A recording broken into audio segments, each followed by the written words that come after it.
HCOOH VVI है, इसको याद रखने। फॉर्मिक का फॉर्मूला क्या हो जाएगा, HCOOH।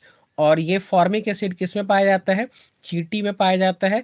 और ये फॉर्मिक एसिड होने के कारण ही हमें जब चींटी काटती है तो दर्द का फीलिंग होता है। और इसको एसिटिक एसिड कहा जाता है, एथनोइक एसिड को, और जो कि हिंदी में इसको सिरका भी बोला जाता है। ठीक है। और दूसरा जो टाइप होगा, मतलब एक होगा वीक, जिसमें कार्बनिक आएंगे, मतलब जिस एसिड में कार्बन से बना होगा वो हो जाएगा वीक एसिड, और ये वाटर में जब डिसॉल्व होगा तो लेस अमाउंट में H+ आयन देंगे। दूसरा स्ट्रॉन्ग एसिड होगा जो completely dissociated into ions when it is dissolve in water, for example HCl, H2SO4, HNO3. These also are known as, these acid also known as mineral acid. क्यों ये mineral acid कहा गया है कि mineral के रूप में इसमें सब्सटेंस क्लोरीन, सल्फेट, नाइट्रिक में NO3 पाया जाता है। ठीक है। Mineral acid is stronger than कार्बनिक एसिड। जितने भी मिनरल एसिड है उनमें सब, वो सभी के सभी स्ट्रॉन्गर होंगे कार्बनिक एसिड से, क्योंकि मिनरल एसिड में आपको जब ऐसे एक एग्जांपल के लिए हम हाइड्रोक्लोरिक एसिड का लेते हैं तो ये माइनस और प्लस के रूप में डिसॉल्व हो जाता है, क्योंकि आयनिक फॉर्मेशन करता है, इसीलिए ये स्ट्रॉन्गर एसिड होगा। और जितने भी कार्बनिक एसिड हैं like acetic acid, formic acid, these are weak acid. ठीक है। तो भाई ये स्ट्रेंथ के हिसाब से, किसके स्ट्रेंथ के हिसाब से, H+ के स्ट्रेंथ के हिसाब से एसिड कितने टाइप के हैं, दो टाइप के हैं।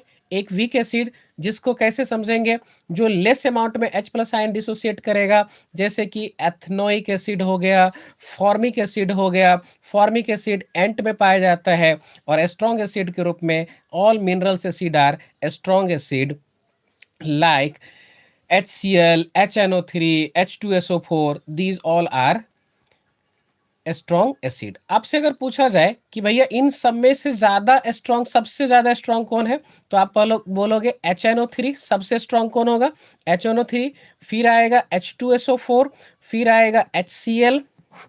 ओके। अब हम जानेंगे according to origin. According to origin, तो according to origin mineral acid आपका HCl, H2SO4, HNO3 ये, और ऑर्गेनिक एसिड जितने भी कार्बन कंटेंस एसिडिक होगा वो कहलाएगा ऑर्गेनिक। और जो भी HCl है, H2SO4 है, HNO3 है, ये कहलाएगा हमारा मिनरल एसिड। तो हमने एसिड क्या है उसके बारे में पढ़ लिया। जो सावरिन टेस्ट होगा, पीएच वैल्यू जिसका 0 से 7 होगा। पीएच क्या होता है, यूनिवर्सल इंडिकेटर होता है। How many types of acid, there are 2 types of acid according to the strength. It is a weak acid and a strong acid according to the origin, mineral acid and organic acid. Now we comes to the properties of acid. तो property के हिसाब से सबसे पहले physical property के बारे में पढ़ेंगे। ये सबको पता है कि टेस्ट में कैसा होगा, तो शावर होगा, सोल्यूबल इन वाटर होगा, मतलब पानी में आसानी से डिसॉल्व होगा। कंडक्ट इलेक्ट्रिसिटी, क्यों इलेक्ट्रिसिटी कंडक्ट करता है, तो due to formation of ions. और ये ब्लू लिटमस पेपर को रेड में कन्वर्ट कर देगा।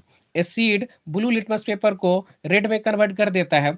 एक चीज और जानकारी रख ले कि जितने भी नॉन मेटल के ऑक्साइड होंगे, जितने भी नॉन मेटल के ऑक्साइड होंगे वो आपको एसिडिक शो करेगा। एक्सेप्शन के रूप में नाइट्रस ऑक्साइड N2O और कार्बन मोनोऑक्साइड। नाइट्रस ऑक्साइड और कार्बन मोनोऑक्साइड ये नॉन मेटल के ऑक्साइड हैं, लेकिन ये एसिडिक नहीं होते हैं। ये एक्सेप्शन के रूप में याद रखिएगा। N2O और CO नॉन मेटल के ऑक्साइड हैं but not are acidic. Okay वो सॉल्ट के रूप में होता है। अगर पूछ ले कि N2O और N2O और CO क्या है, तो नॉन मेटेलिक ऑक्साइड है। ऐसा रीजन में पूछा जा सकता है, but it is a not in acidic, it is a salt. ये लिटमस पेपर में कोई भी चेंज शो नहीं करेगा, ध्यान रखना, बार बार पूछता है ऐसा रीजन में। अगला है हमारा केमिकल प्रॉपर्टी। केमिकल प्रॉपर्टी में हम पढ़ेंगे कि व्हेन एसिड और बेस, ये सभी को याद रहता है, मिलता है तो सॉल्ट और वाटर मिलता है, जिसको हम न्यूट्रलाइजेशन रिएक्शन कहते हैं। For example HCl hydrochloric acid और सोडियम हाइड्रोक्साइड।